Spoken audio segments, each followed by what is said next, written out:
J'ai du mal à comprendre qu'au XXIe siècle, qu'il y ait encore des Africains intellectuels, incapables de séparer ce qui est spirituel de ce qui est physique. Nous voyons depuis 20 ans une nouvelle génération d'Africains déconnectés de la réalité, qui rapportent tous leurs malheurs, tous leurs problèmes, toutes leurs difficultés à la volonté de Dieu. Votre cousin meurt de famine et de pauvreté, c'est la volonté de Dieu.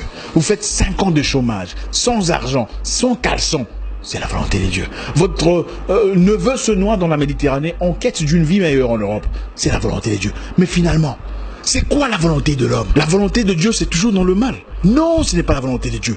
L'Africain noir doit se décider de prendre sa vie en charge, de décider de changer son avenir. Beaucoup des frères noirs ont abandonné leur charge, démissionné de leurs responsabilités, par peur d'affronter la réalité. Les gens préfèrent laisser les choses entre les mains de Dieu que d'avoir le courage, la niaque de dire au gouvernement ouvertement d'arrêter de les tuer. Pendant que le reste du monde progresse, évolue, transcende leur réalité, les Noirs attendent la volonté de Dieu. Votre maman décède à l'hôpital, devant les docteurs, parce qu'elle n'avait pas assez d'argent pour payer les frais d'opération.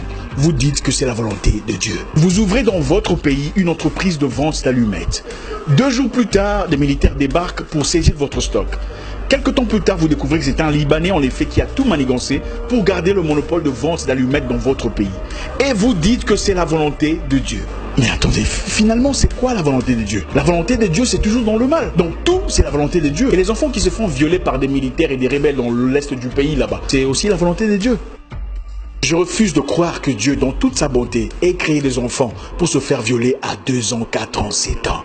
Les Noirs, arrêtons d'être lâches. La condition de peine, de crise, de douleur, de haine n'est pas normale. Dieu ne t'a pas créé pour te voir souffrir. Les Noirs, prenons courage. Je veux que tu prospères à tous égards comme prospère l'état de ton âme. C'est ça la promesse. Cette mentalité où il faut tout prendre et mettre ça dans le même panier, soi-disant que c'est la volonté de Dieu, est une mentalité des froussards, des trouillards, des peureux, des gens démissionnaires, incapables d'assumer leur choix, incapables de prendre en main leur destinée. Pendant que la Chine envahit l'Afrique et prend en otage l'économie africaine, les Noirs attendent la volonté de Dieu. Pendant que les autres ont travaillé en communauté pour créer WhatsApp et Facebook, des plateformes qui sont devenues aujourd'hui indispensables à notre vie, nous attendons la volonté de Dieu. Nous sommes encore en bas de l'échelle, en train de fumer une pipe, en train de voir des jaloux, des méchants, des aigris partout, des gens qui n'aiment pas tes photos sur Facebook, des gens qui n'aiment pas ton Instagram, des gens qui sont jaloux parce que tu as voyagé business class. Il est temps de mettre hors business tous ces pasteurs qui vous prêchent la haine entre vous. La haine contre votre famille, vos cousins, vos amis. Vous n'avez plus de gens avec qui coopérer, plus de correspondants. Personne n'est à votre côté parce que vous êtes ostracisés, mis à l'écart. Toujours votre tante est méchante. Vos cousins sont des sorciers. Votre nièce veut votre peau. Finalement, personne ne nous prêche la...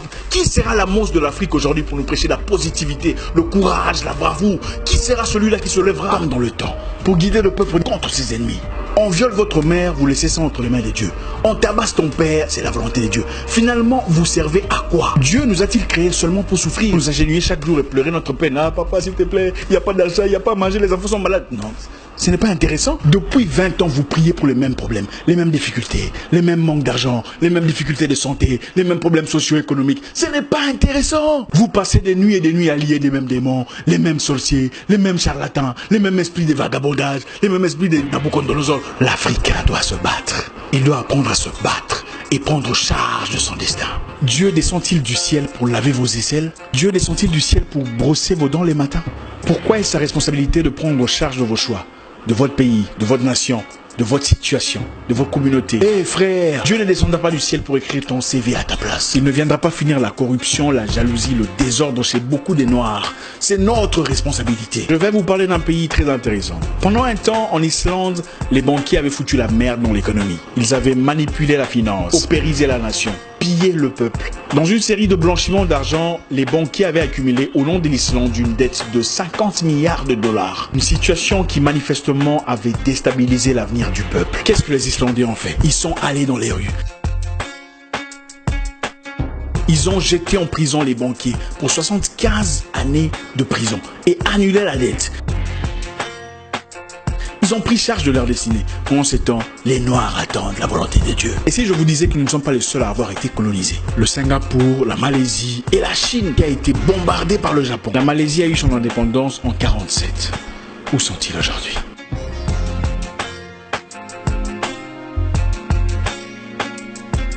Non, l'argent que vous cherchez ne viendra pas seulement de la prière. Sinon, vos pasteurs ne vous demanderaient pas de cotisation pour construire leurs églises. Ça aurait été facile, n'est-ce pas? Ils entreraient seulement dans la chambre et faire une prière et dire « Dieu, j'ai besoin d'argent » et directement l'argent apparaît. Ça aurait été génial, n'est-ce pas? Les païens, les perdus, les idolâtres créent le téléphone avec lequel vous me voyez aujourd'hui, avec lequel vous faites des transferts PayPal à votre église en cotisation. Mais vous attendez la volonté de Dieu. La Chine est actuellement en train de faire des recettes massives. Elle produit 95% des sièges en plastique que vous voyez dans des églises. Les chaises où c'est écrit Jésus-Christ derrière. Il y a Jésus-Christ en Chine. Les Chinois ne sont pas chrétiens, mais la vente est destinée aux Noirs. Parce que les Noirs sont incapables de produire. Pendant ce temps, sur le même siège en plastique venant de la Chine, avec le nom de Jésus labellé derrière, certains pasteurs se dénoncent mutuellement qui est sorcier, qui a commencé le ministère avant l'autre, Africains endormis, perdus, désorientés. Arrêtez! Dieu ne descendra pas du ciel pour vous envoyer un mari parfait, emballé comme un cadeau de Noël.